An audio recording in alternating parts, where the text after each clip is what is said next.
Sa lungsod na puno ng ilaw, may mga taong nabubuhay sa dilim. Isa na rito si Adong, gutom, pagod, pero patuloy na lumalaban. Oh, miss, pahingi naman isa. Salamat. Diyos ko, ang baho. Isa, hingi naman kayo. Maawa kayo sa akin. Gutom na ako. Gutom talaga ako.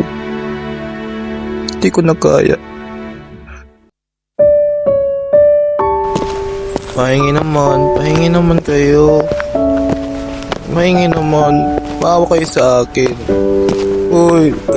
Sa isang mabangis na lungsod, ang gutom ay pansamantala. Ngunit ang pangarap ay dahilan para magpatuloy.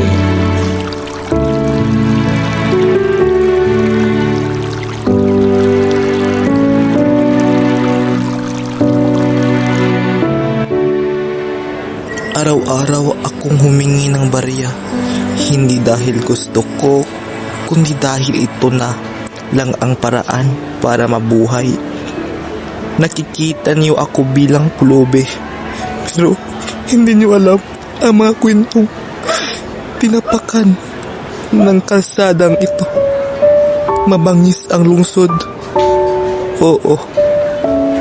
Pero mas mabangis ang mga taong marunong lang tumingin, hindi umunawa.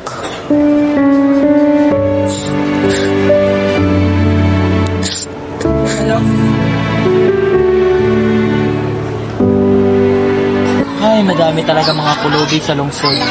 Kagaya ni Adong, nagsisisi sa mga ginawa niya nito.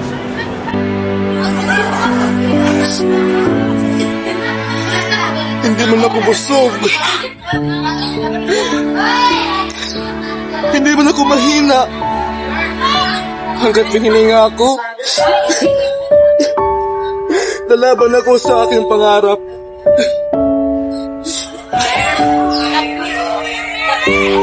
Sana may tumutulong sa akin kahit isa lang.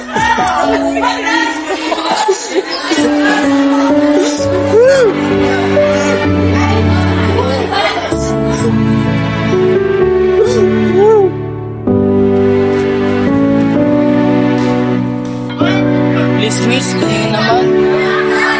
Adong, ikaw ba yan? Ayun siya, ikaw ba yan? Adong, ano nangyari sa'yo? Ito, sampulubi. Bakit ka nagkaganito? Ganito ang buhay ko. Hindi ko alam kung ilang ba ako dito. Kung ganito ba ang buhay ko. Ang kwento ni Adong ay salamin nga realidad. Hindi natin kailangang magutom para lamang.